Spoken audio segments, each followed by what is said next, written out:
안녕하세요. 미네르바 오븐톡톡의 장육재 원장입니다. 오늘은 그 실리프팅 후에 생기는 가장 흔한 오해 중에 그 피부선에 대해서 말씀드리겠습니다. 저희가 이제 그 실리프팅 후에 이제 흔한 건 아니고 가끔 이제 시술하고 나서 없던 주름이 생겼다. 실리프팅 후에 없던 뭐 피부선이 생겼다라는 말씀을 하시는 분이 아주 가끔 있어요. 그래서 이제 참 그런 경우 전화가 오면은 저희가 참 당황스러워요. 왜냐하면은 실리프팅으로 어떤 새로운 피부선이나 주름이 생길 수가 없거든요.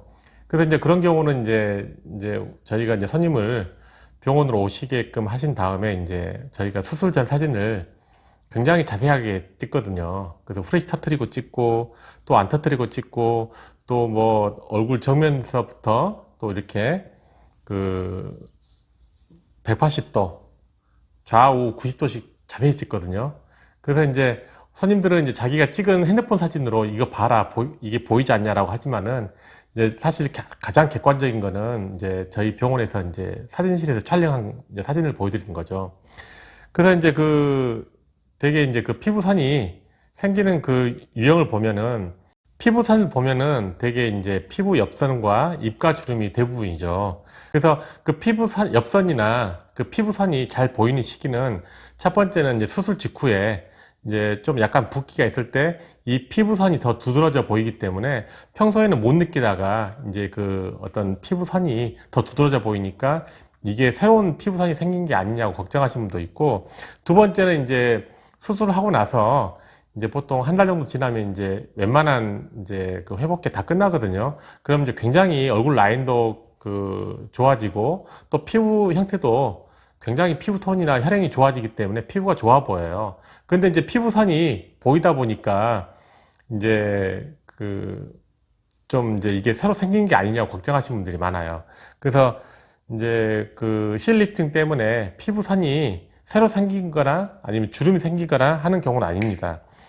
보통 이제 일반적으로 이제 그 평소에 우리가 이제 여성분들은 뭐 화장하거나 아니면 거울을 보거나 아니면 어떤 이제 자기 얼굴을 볼 때 대개는 이 가운데를 보거든요.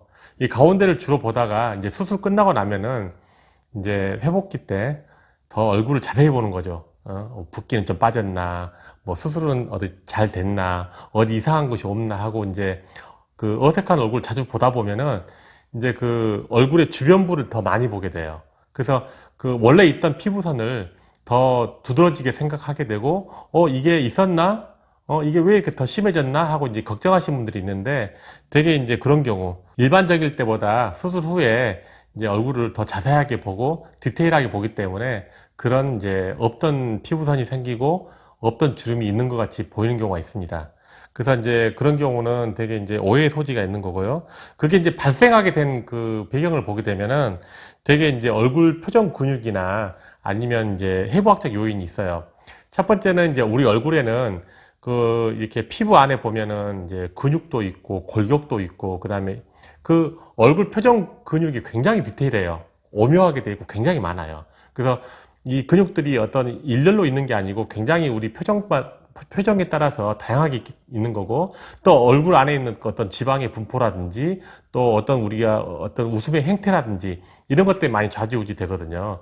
그래서 그 표정이라든지 우리가 그 개개인의 특별한 표정이라든지, 두 번째는 이제 해부학적 요인인데 그건 이제 뭐냐면은 이 광대 옆에 이 옆선 같은 경우는 이제 광대 옆에 뼈가 있거든요. 그 이 뼈가 받쳐주고 있고 또 밑에는 씹는 근육, 저작근이 받쳐주고 있기 때문에 그 사이가 이렇게 들어가기 시작하면서 입가에 와서 푹 꺼지거든요. 그래서 이 역광대하고 이 저작근 사이에 이 골이 들어가기 시작하면서 이 앞쪽에 오면서부터는 이제 받쳐준 조직이 없기 때문에 치아하고 잇몸만 있기 때문에 이쪽에서 이제 보조개가 많이 생기고 입가 주름이 많이 생기는 거죠.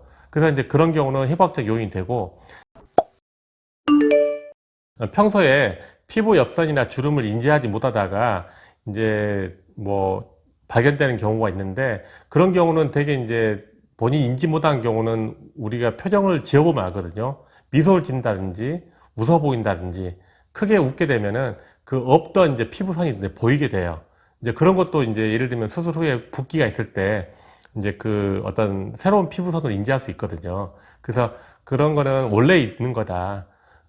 원래 무표정일 때 안 보이면은 우리가 표정을 지어보면 웃어 보이면은 미소를 지어 보이면은 그 없던 피부선이 보일 수가 있다라는 거죠. 그래서 저희가 이제 사진도 많이 비교해 보고 또 웃는 표정을 또 거울 통해서 이제 보이면서 이제 그런 거를 이제 인지도 시켜 드리거든요. 그래서 이제 이게 그 왜 피부선하고 입가 주름이 이제 이게 악화가 되냐면 원래는 이제 이게 젊은 사람들이나 10대나 그 이전 세대는 잘 안 보이는데 이제 나이가 먹어가면서 그러니까 이제 어떤 노화 요인이죠. 나이가 먹으면서 이제 이게 피부톤이 떨어지면서 이게 피부선이나 입가 주름이 더 두드러져 보일 수 있는 거고, 두 번째는 이제 체중 감소라든지 마른 체형 이런 분들은 이제 얼굴 피부가 이제 마르고 위축이 되면서 더 피부선이 더 두드러져 보일 수 있어요. 그래서 이제 이런 게 생기면은 그러면 어떻게 해야 되냐? 그 이제 치료 방법은 이제 또 아이러니하게도 리프팅을 해야 돼요. 리프팅을 해야 좀 더 개선되고, 두 번째는 이제 그 심하게 꺼진 부분이나 피부 엽선 같은 피부 엽선이 심한 경우에는 지방 이식이라든지 또 뭐 필러 같은 거를 또 채워서 거기를 메꾼다든지, 아니면 이제 피부톤이 탄력이 떨어져 있으면은 뭐 피부 재생이라든지 레이저나 뭐 어떤 스킨케어 같은 걸 통해 가지고 어떤 관리를 받으면 더 좋아질 수 있어요.